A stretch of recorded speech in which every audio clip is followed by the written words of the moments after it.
don't give you an honest time. They give you an approximation, and then they finish when the moisture sensor says it's done. Which is extremely annoying, because sometimes you're like, it's nighttime, and you're like, I'm gonna put my clothes in the washer, and then when the wash is done, I'm gonna put them in the dryer, then I'm gonna go to bed. So you put it in the washer, and it's like an hour and 12 minutes, and then you go like do some stuff, you clean up, you come back in an hour and 12 minutes, the shit says 15 minutes, and you're like, bro, I'm tired. You come back in 10 minutes, and it says 15 minutes, and you're like, oh, fuck it. You know, pause, open the door, take your dry ass or your wet ass clothes out of the washer, put them in the dryer. You're like, this shit's not gonna dry. Open up the dryer in the morning, it smells like a damn basement. I leave them in overnight. You can't be doing that, okay? Like, you can leave your clothes in the dryer for a long time unless you're concerned with wrinkles. You can't leave them in the washer, man. Be like a determined machine. For one night, it's okay. Listen, I'd better one night. One night is like the only interval that could be okay.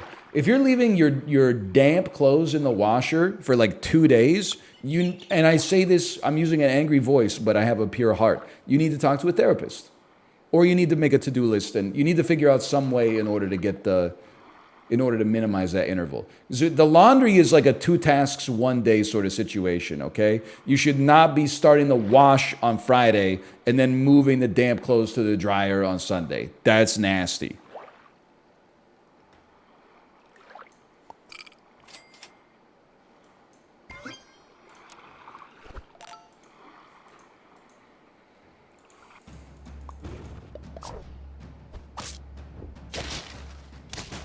Bro, I just wear them?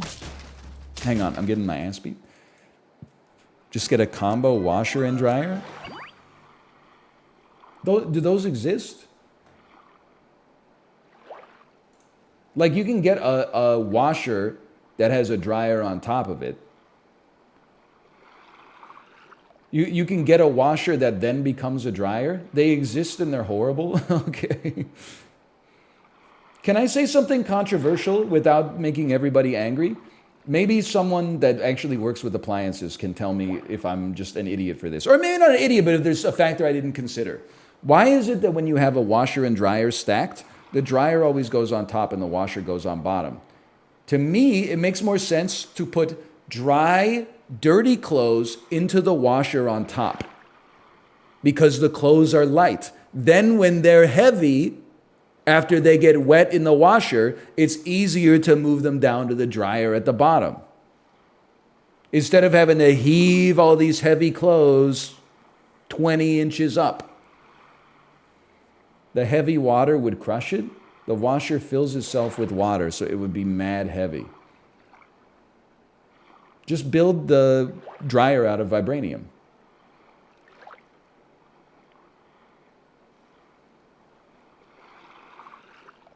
What's the problem?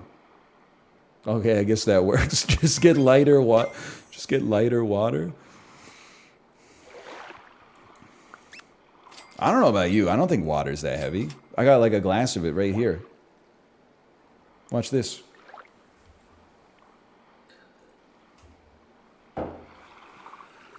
No problem. Sell me. Place me. You know, I was watching Chibli yesterday, and he said, can you tell me if I'm crazy? He was talking to his chat. He wasn't talking to me specifically. He said, I bought a 6-pack of Coke Zero and drank it all in 4 days. It's the first time I'd ever seen Chibli or heard Chibli in my entire life unintentionally embody the "she's so crazy, I love her" meme, where the lady has the bag of chips on her head at the grocery store. I was like, am I crazy? I drank 1.5 sodas a day for an interval of 4 days. Apparently he misspoke. It was a 12-pack. Chibli, if you're listening to this, you probably won't be yet. It's not quite that time of day yet. We're cut from the same cloth, okay? So don't take offense to this. But you've had streams where you've consumed like 10 Peronis on stream in like 5 hours. Consuming a 12-pack of soda once over the course of like, 4 days is nothing. It's certainly not that crazy at the very least.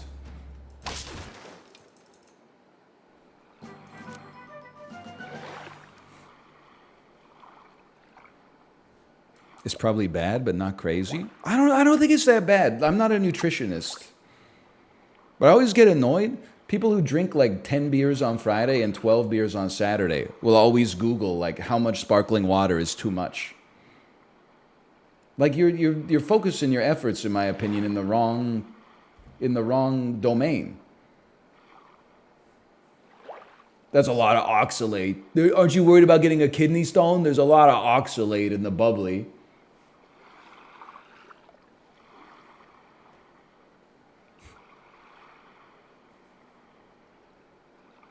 Give me a good unit. That's not a... Wait, why am I building a flamingo? What's wrong with me?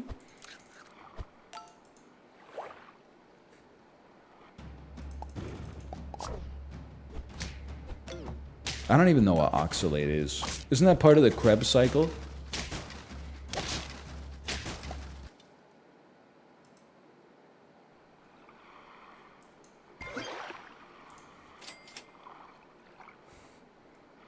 It isn't?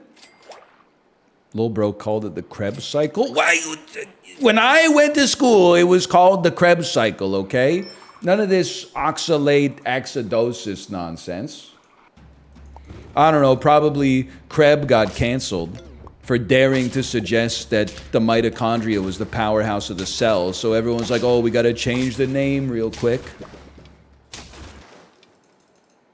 Now we gotta call it the friendship cycle or something ridiculous, or whatever. I don't know. I'm just kind of. Is this anything?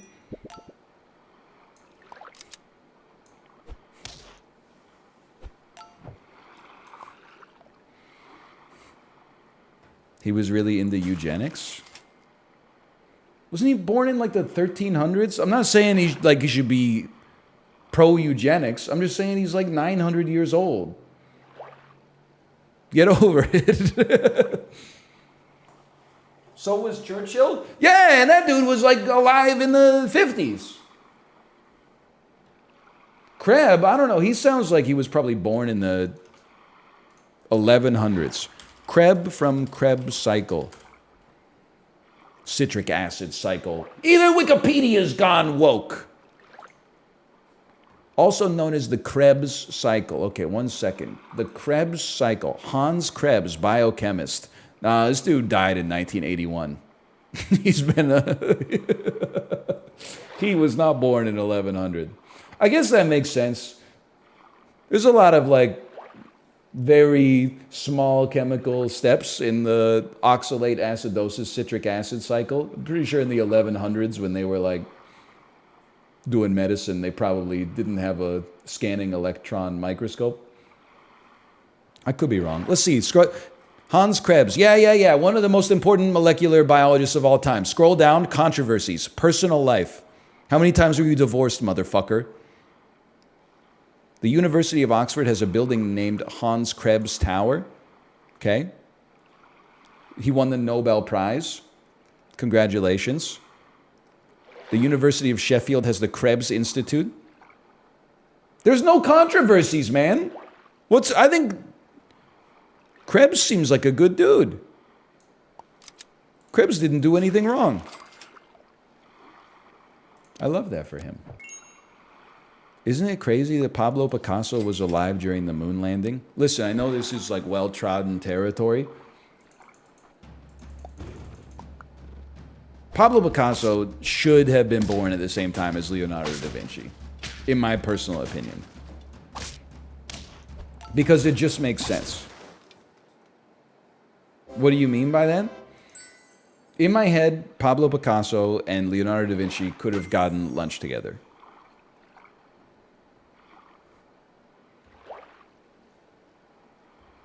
I think we should try the rhinoceros here. What would they get? Well, apparently Leonardo da Vinci would probably eat like some unleavened bread, and Pablo Picasso would order a foot-long cold cut combo with tomatoes and mustard based on when they were alive. But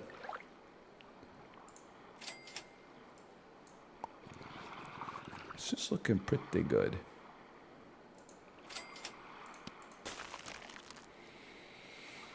Just got back, stream muted. Based on chat, frankly, I'm not unmuting just yet. Chat, can we flood the chat with +2s, please? Make them think that like we're having an amazing time. Can everyone type lull or +2 or something of the ilk? +1,000, +2. Oh, man, that's probably the best joke I've ever made. And it was right off the cuff. And on top of that, it was incredibly controversial. It's incredibly controversial. Boy, I would have hated to have missed that. Anyway, I'm never going to repeat it. Oh. All right, fine, I'll repeat it. Why do they put the juice in the rectangular containers these days when it's so hard to get that last little bit of juice out of the corner?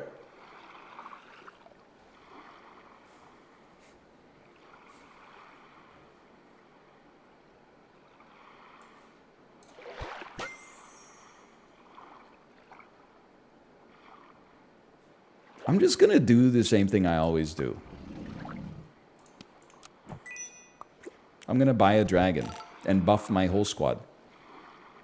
My whole squad, not my whole squad. Hey, Anel, did you hear that X is the future of unlimited interactivity centered in audio, video, messaging, payment/banking, creating a global marketplace for ideas, goods, and services and opportunities? Powered by AI, X will connect us all in ways we're just beginning to imagine. I'm sure, in the CEO's defense, I'm sure that she is just beginning to imagine the ways in which it will connect us all, because it probably was forced on her over like a Discord DM at like 2:15 a.m. the day before they launched it. That's my hunch, at least. But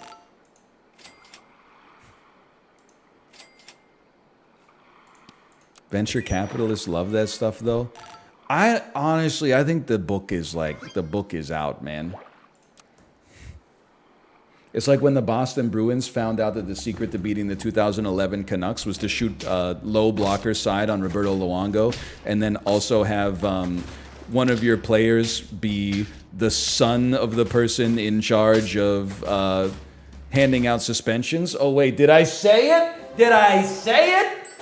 There was no conflict of interest there. The team playing in the Stanley Cup Finals had the son of the person in charge of player safety who was handing out suspensions. Oh, my son injured somebody? I'm just looking at all the evidence. I'm going to say no suspension on that one.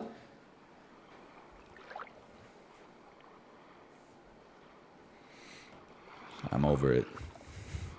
I wasn't even a Canucks fan at the time, but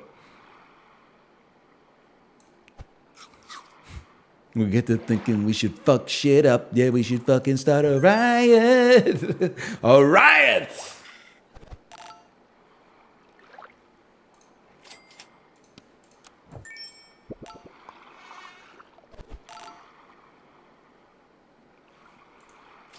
Classic. I'm of the opinion, that was my playlist when I was walking my daughter in her stroller this weekend. Track 1, Sophie B. Hawkins, Damn, I Wish I Was Your Lover. I'm not joking. Track 2, whatever it plays next, usually Linger by the Cranberries. Ooh, great song. Track 3, usually something horrible. X out of it. Get that out of there. City Hall by Tenacious D. Follow that up with Everybody Wants to Rule the World, Skibbity Toilet Edition.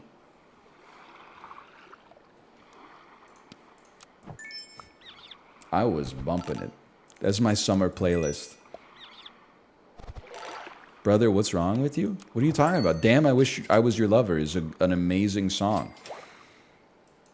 It's such a unique song Save my money. Because I actually think the song is not that good, but it has one of the best parts of any song ever, which is that weird synth bass that is the defining element of it that goes... Doo, doo. You know what I'm talking about? Like, listen, I don't want to get the VOD DMCA'd, but not sure I know the song. You're going to know it in just a second here. Train whooshing. Just give it a second. Give it. It's not. There's a little preamble to the music. You don't know that?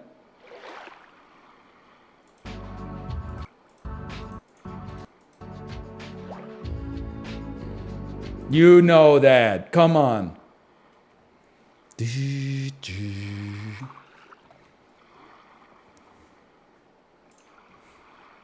Give me the chorus? No, I'll get DMCA. I can sing it. Damn, I wish I was your lover. I'd rock you till the daylight comes. Make sure you were smiling and warm. I'll be anything. Her words, not mine. Tonight I'll be your mother. I'll give you minutes, ease your pain. Soon as round and you'll be dead again. It has some great lyrics. This monkey can't stand to see you black and blue.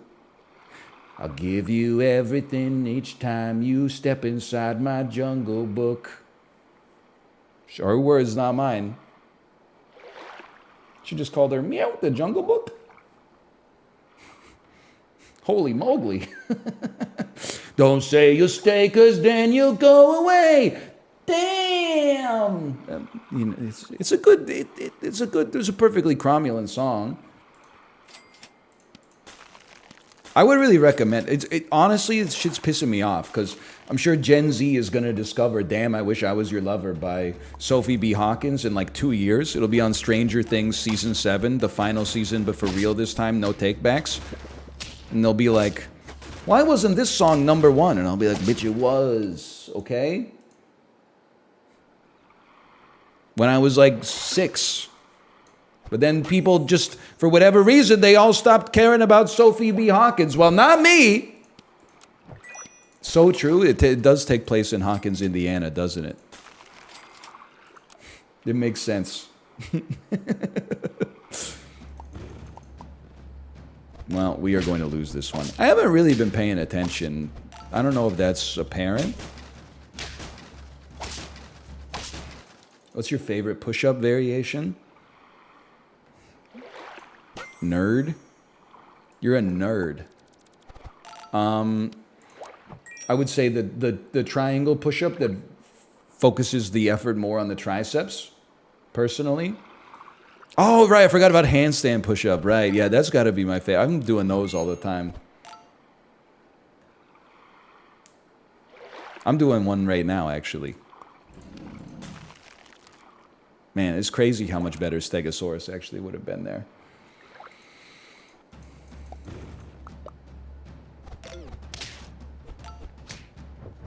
What are you? Whale shark. Gain perk or ailment? Remove? Well, that's alright. I didn't need to see that anyway. You got me. Stop saying you are rectangular, okay? We're talking about good music right now. That did not go well. This, roll me. This, and then this. Man, Remnant is so fun. Game of the year. I'm glad you've liked it so far, Malf. I would love to play some Remnant with you tomorrow, as we've planned, and possibly Sips is going to be around too.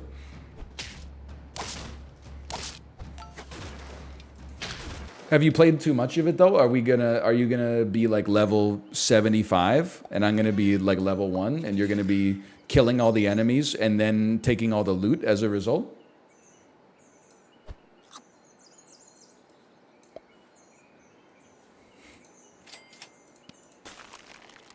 He already beat the game? I doubt it, because Malf couldn't even beat the Bed of Chaos. So, I would be surprised. Shut up, Joe. Joe, shut up. Your favorite Dark Souls, like, oh man, I wish I could do a Trump impression. It'd be so much better than that AI bullshit. Joe, your favorite Dark Souls boss is the Bed of Chaos.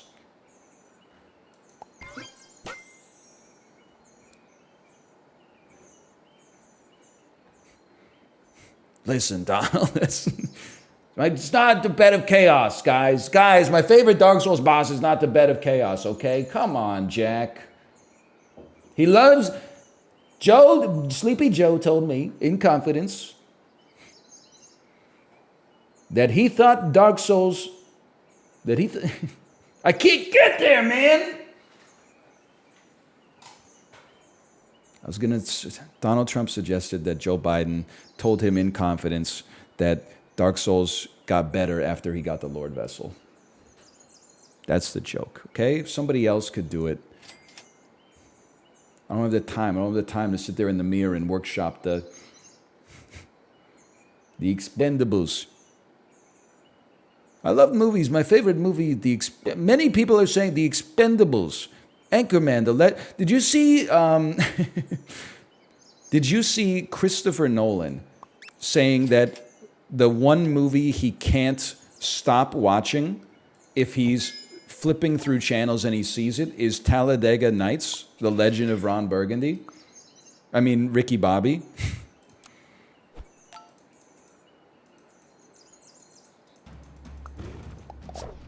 There's nothing wrong with it. It's just surprising. You would have thought that it would be, like, I'm just going to say, like, something kind of old and bad.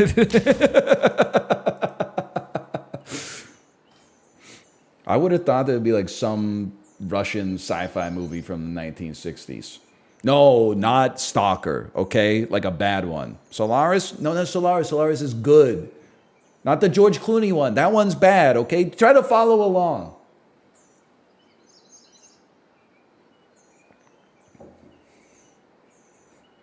Probably some shit like High Life. If you're flipping through channels and you can't turn off High Life, you need to put new batteries in your remote. I give it a green tomato on Rotten Tomatoes.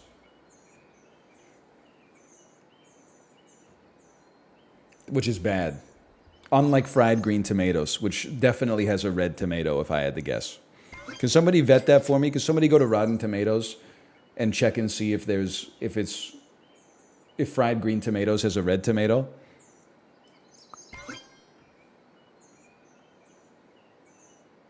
It's true. Yes, I'll BRB. 76%. That's a red tomato, but it's probably a red tomato that doesn't have the... Oh, it has the certification too. It's got the gold circle behind it. Holy. Congrats, Kathy Bates. That's not just fresh, it's certified fresh. You ever notice I'm just building the same team every time? Oh, never mind. You're out of here.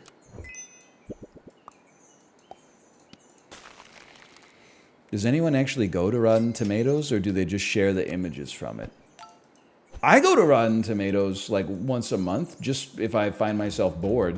But can I tell you, I think Rotten Tomatoes is funny because it's one of the last vestiges of like when people named websites the dumbest shit of all time. Now everything is all like, every service and website has been rolled up into like one of 6 companies based in San Francisco. They're all like, all the rough edges are smoothed out. Back in 1997, you're like, oh, you want to know something about movies? Go to RottenTomatoes.com. You want to know, oh, you want to get recipes? Go to dorkblog.org. And then people, the funny thing is, it wasn't bad advice. People would be like, oh, did you check out this recipe on Dorkblog? Nowadays, it's all like fucking food.com. You want to get scared? Go to fear.com. It's like our world is like is in trying to make it perfect. We've removed the perfection of imperfection. Cheat Code Central. Yeah, where you want to go if you want to get to the center of your cheat codes. Hang on, I shouldn't have taken you. Goodbye.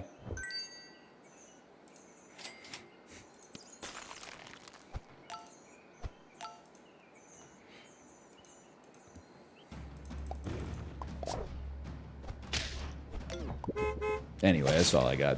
That's why I like Rotten Tomatoes, though.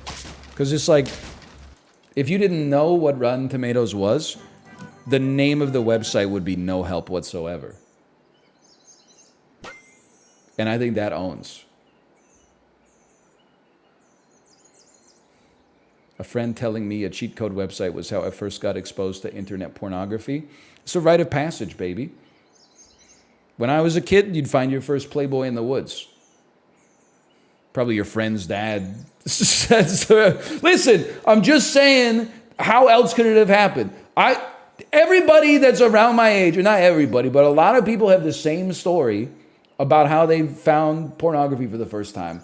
It's a garbage bag full of Playboys in the woods. It's crazy that this somehow mimetically transferred across at least North America, okay? But then it's kind of a sad or a hilarious story when you walk it back and you figure out how that porn got there. Me and my neighbor, like his neighbor's kid, I guess, technically. He was 10 years old like me. He didn't own a house. And like a couple of other kids in the neighborhood, we were hanging out in the woods behind my friend's house. We found a garbage bag full of pornography. It was like 20 Playboys in there. You're like, how did that get there? Oh, it's so mysterious. Then, now I'm 34 years old. I'm like, my friend's dad was jacking off in the woods. It's probably the only place he could get some damn privacy. So just imagine him in like it's minus 17 degrees Celsius, third week of December, putting his winter coat and winter boots on and trudging his way like out into the woods and then jacking off and then putting it back in the garbage bag or something is so funny, dude. It's so funny. Oh, man.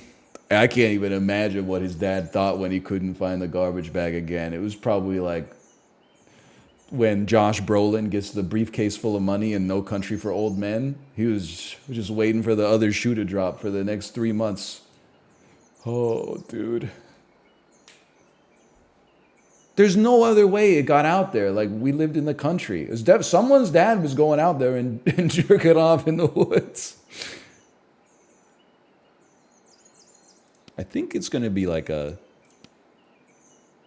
sell me, buy me, buff me, buff me.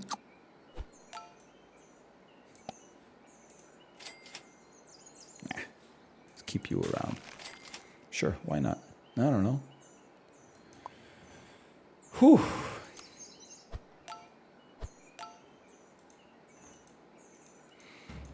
Why couldn't they do it in the bathroom? Well, listen, I don't know. First off, I respect my elders. So I'm not going to assume that just because it doesn't make sense to me that, they didn't have their reasons. But, here's the thing. What's he going to do with the Playboy after he comes out of the bathroom?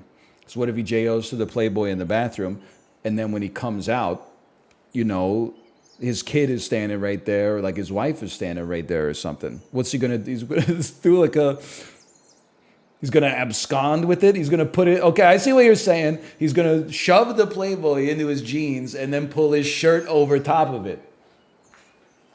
All right, but then what comes next? At some point, you got to put it in the woods, right? So he's going to put on his winter clothes and he's going to go out and throw the Playboy in the woods. He might as well just cut out the rigmarole.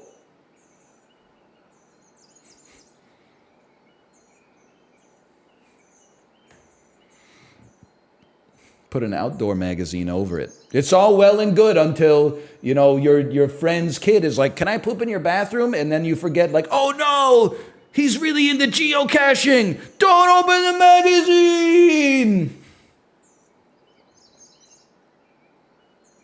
I'm not saying that it was a perfect solution. I'm just saying, I think that back in the day, they probably did what they had to do, right? The fact that it's such a ubiquitous story means that men the continent over, again, I can't speak for the rest of the world, but men the continent over all came to the same solution without even talking to one another. And I'm going to say it, they're heroes. It's the same in Europe? That's so true. I mean, so funny. I'm guessing it's true because someone told me it in Twitch chat. Okay. How about some chocolates?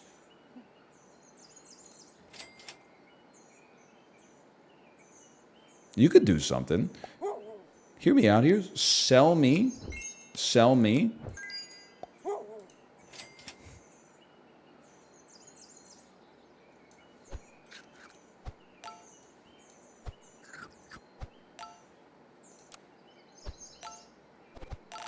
That didn't seem that good.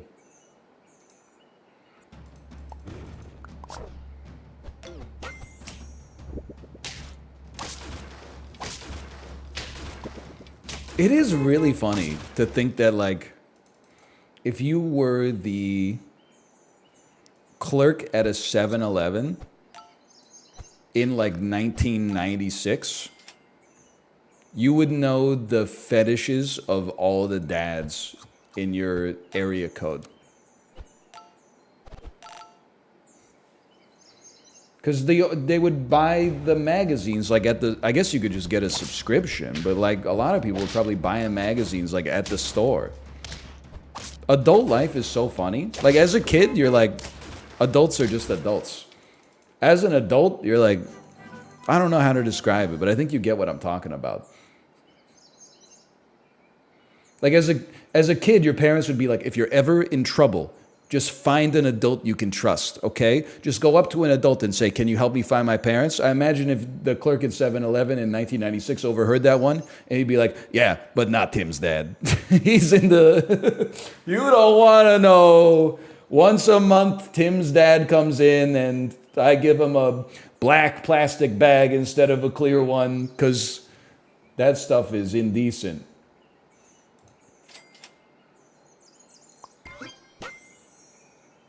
Give all tier 5 friends or higher +2 +1. You're not gonna do it. Not gonna do it. How about you just get, like, buffed for now?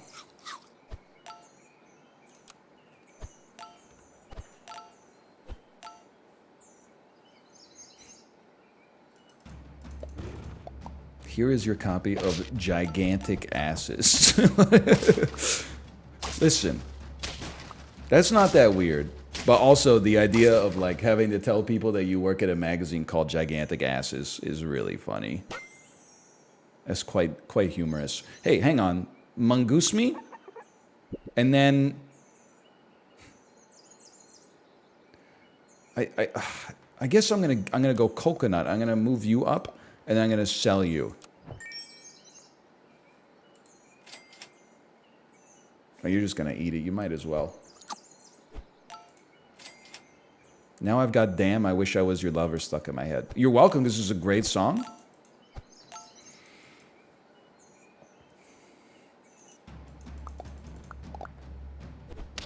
I was bumping it all weekend. Oh, you piece of junk! Oh, wait, are you a piece of junk? We're both pieces of junk.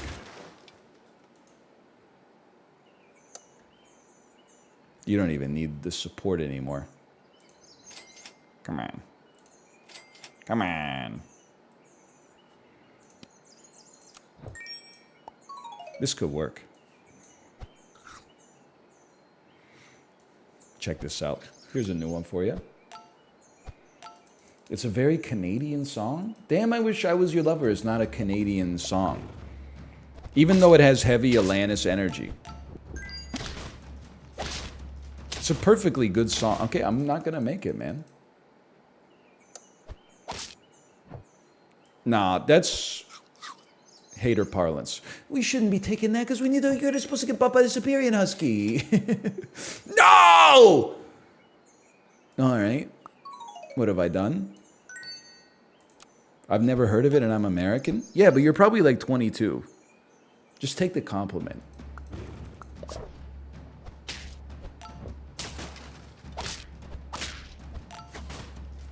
It's over, man.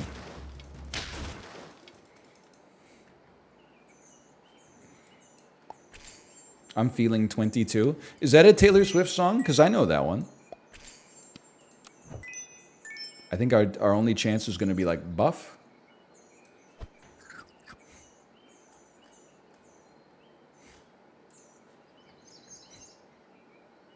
It is? I know that one. Maybe I know more Taylor Swift songs than I thought. Does she sing the rhyme of the Edmund Fitzgerald? Or is that someone else?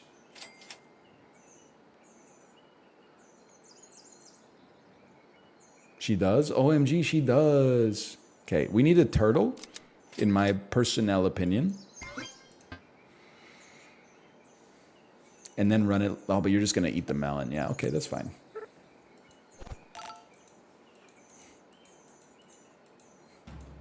Are you old enough that you think of 22-year-olds as kids?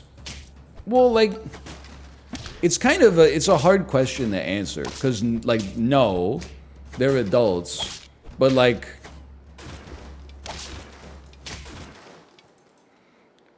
I mean, I don't know what you want me to say. I don't know how to answer the question. I do look at people in their early 20s, and I don't look to them as peers. They're peers in some ways, but they're like, you know, I mean, this is like, now it gets into like a spicier conversation. That's why, like, I always find it funny when you see like a 50-year-old stand-up comedian that maybe was like really popular in the mid 2000s, and like his fiance is like a 19-year-old. I do understand that there's some people are young at heart and some people are old souls, etc., etc.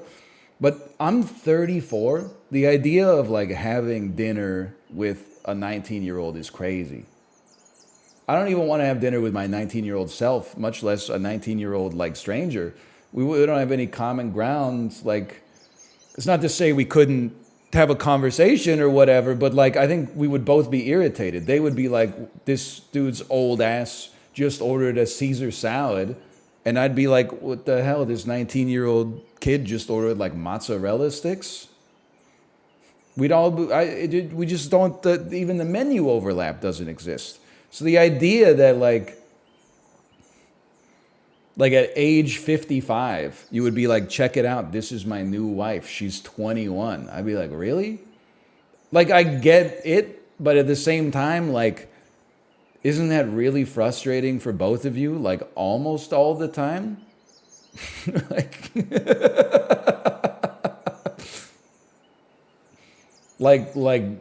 and for her, probably all the time. But like, for you, like, almost all the time?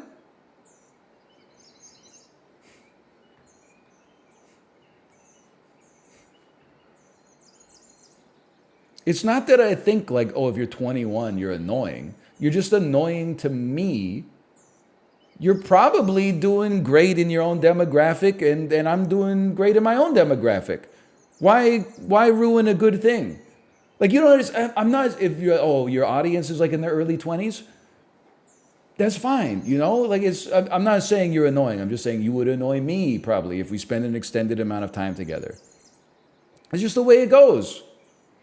It's the same reason, like, I don't want to like go on a date with somebody who's 60 either, because I'd be like, how about 8? And they'd be like, oh, I'd like to be asleep by then. And I'd be like, we're just not, you should stop this one before you even get started with it. I'm not saying you have to stay in your own lane and like, oh, you can only hang out with people who are like plus or minus like 4 years of you or whatever. I'm just saying, like, I'm very, I guess I'm judgmental, okay? And vice versa. When I see like if there's a 90-day fiance situation and it's like a 55-year-old guy and a 19-year-old woman, I'm like, this is fucked. And when it's a 55-year-old woman and a 19-year-old man, I'm like, this is fucked. Good for her. But this is fucked, man. It's crazy. What are you guys talking about? In a way, I'm almost like even more judgmental when it's an older woman and a younger man. Oh, boo, boo, misogyny. No, not misogyny. Because younger men are stupider than younger women. She should know better. A 19-year-old man is dumber than a 19-year-old woman. Stop, stop. That's a bias? I know, but I believe it.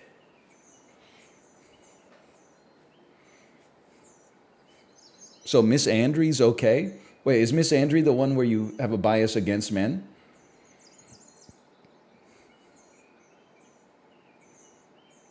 Yes. It's not okay. It was probably like more okay. Right? Right? I'm being pelted with tomatoes on stage by people who agree with me but can't say it out loud. Come on. No, he's right. it's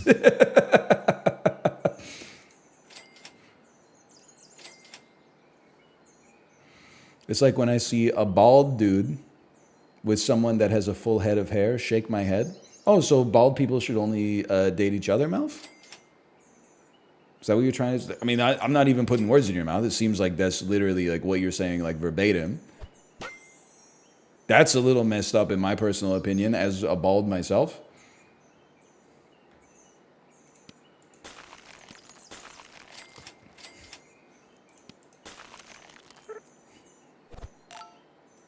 Why am I running 5 units? Oh no, that was the right thing to do. What is going on with this chicken squad? Chicken squad. We're losing. Who said this weekly was easy? Last weekly was easy. This weekly's insane, man.